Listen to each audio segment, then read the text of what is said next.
Welcome to Luca and Miguel. Enjoy the video. You'll begin by preparing both devices.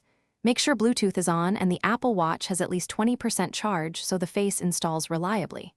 Next, update iPhone and watchOS, and if you use Nike apps, update them too. This ensures compatibility and Nike faces appear. Open the Watch app on your iPhone, then tap Face Gallery at the bottom.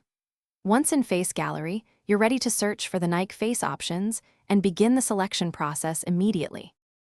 You'll now pick and refine the face. In Face Gallery, locate the Nike section or type Nike in search. Nike faces are grouped for easy selection. Tap a design, then customize complications, select streaks, activity rings, heart rate, or shortcuts, choose color accents and layout so info is readable at a glance. Once configured, tap Add to install the face to your watch. Make sure the chosen complications actually exist on the watch, otherwise they show blank.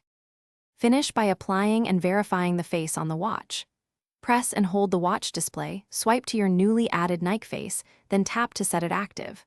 Once active, inspect complications for live data, activity, HR, timers, and make sure colors and widgets display correctly. If something's missing, open My Watch in the iPhone Watch app and resync faces, or restart both devices.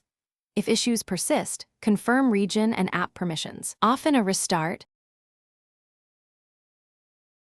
Thanks for watching and please subscribe. It's the best investment you'll ever make.